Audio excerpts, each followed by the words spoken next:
All right. Hey guys, what's up? It's Emmaleighkate, and welcome to episode 2 of the Amateur Feature. Today we're going to be talking to Team Relentless. Now I'd like to start out by introducing Jumper, who is the captain of Team Relentless. Now why don't you go ahead and tell us about your members and how you guys came to actually forming your competitive team? Well, I've actually been playing with Saint and Chance since about the end of November, beginning of December. We ended up stopped playing because Saint ran into some issues in real life, got a job, and couldn't play as much. And eventually he came back and said, I got more time than I thought. So he came back, and we ended up picking Aqua up as our fourth. And we're looking pretty good right now, and that's how we come about to been playing. So we've been playing together for a good couple months now.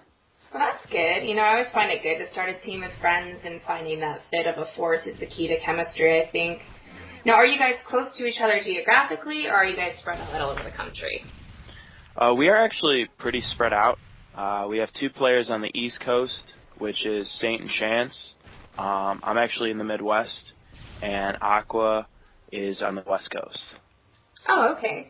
So considering you guys are not from the same region, do you feel that connection is or ever will be an issue in regards to you guys competing in online tournaments? I honestly believe not really. I mean, host is all really in the head, unless you're 2 bar or 1 bar. For Aqua and Aqua always 3 bars. I usually switch off from 4 to 3, and we still play well day to day. The only time we really seem to run into issues is if someone, the host gives off 3 bar, and you really can't do anything, and it's constantly spiking. Or someone, East Coast Canada or something. Right. So overall, you guys seem to be pretty stable with your connection, where some teams are at a disadvantage with that. Now, considering that for MLG 2012 has not picked up MW3 on the circuit, how do you feel about the online events that you see coming up? I think it's good, actually. There's a lot of things coming big. I mean, the ICNs happen every Saturday and Sunday, and GB is still hosting and putting out a lot of tournaments. And I actually just played in the 3v3 S&D today, and I find it fun, and GB puts out good tournaments. We also have the CSN March Madness tournament coming up, and my team is actually going to be participating in the Fry Cup, and just everyone coming together like this and trying to put out these online tournaments, it keeps the game going, for the competitive scene, and get something where you at least get a payout, and you're not just scrimming from day to day. Right, rather than waiting for an online event. Yeah, I'm happy right now with the pace where the game is going, and I do see bigger things to come, as in LAN. So we can. Hopefully, after roll call today, we made an impression. Yeah, I hope so, really, because I really want to get this game. I want to be going back to events. It's so fun to travel. I know, and I miss that. Now, I definitely agree. If the community comes together and provides the players with alternatives to MLG events, I think we can definitely grow bigger, whether that means it's an online event or, just if we're looking at online for the circuit for the rest of the season. Now, moving away from events here a little bit, how do you feel about the game types that are being used for MW3? Are you a fan of the S&D CTF-only format, or, how do you feel about that? Honestly, at first, I hated the idea, because personally, I kind of sucked at S&D. Now that I've improved my search game, I like the for CTF, I've always been a fan of the because they got the more afraid to consistently, competitive and really good. So having just those 2 types really doesn't bother me much. As far as spectating those 2 game types, I don't think it would get boring at all.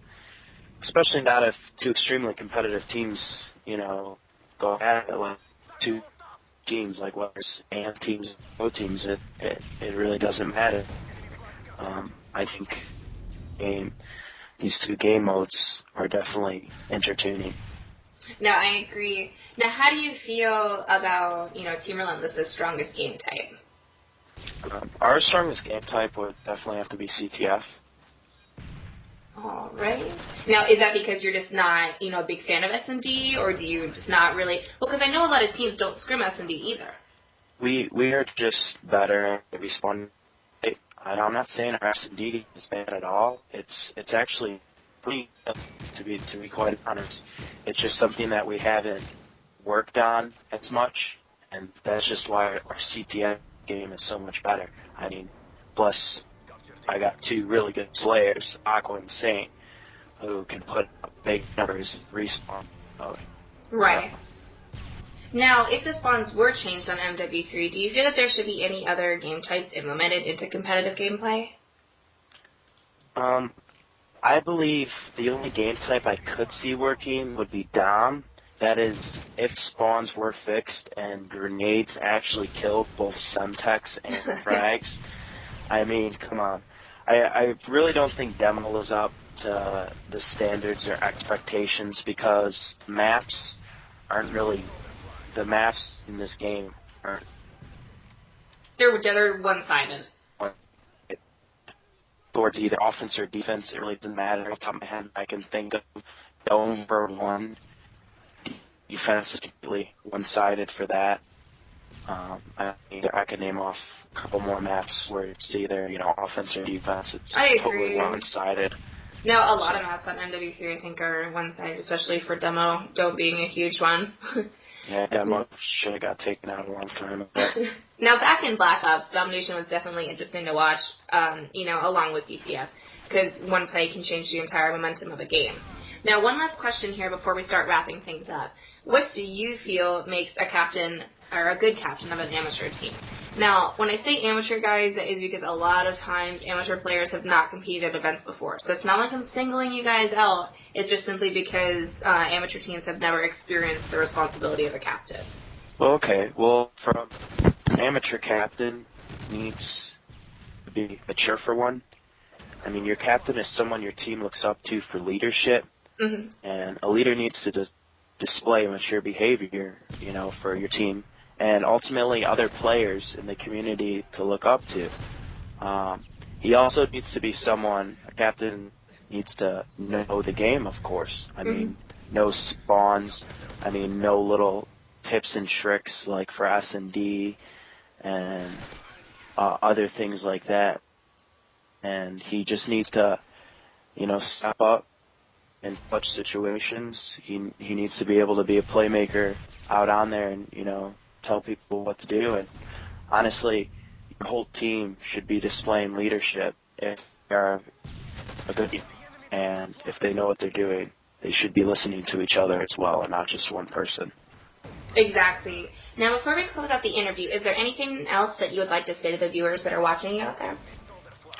Definitely. Hit me up on Twitter for some scrims. Shout out to my team, definitely, for sticking together and for being awesome, because Saint is such a good slayer because I love him. And Aqua is such a good slayer because I love him. Chance is my bro because he supports me like no other. I play OBJ. So shout out to them, and thanks for watching, guys. Alright guys, you saw it here first. I want to thank Team Relentless for submitting their gameplay and Jumper for the interview. Be sure to keep a lookout for them at all online tournaments and events, and we will see you guys next time. Thanks so much.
clutch.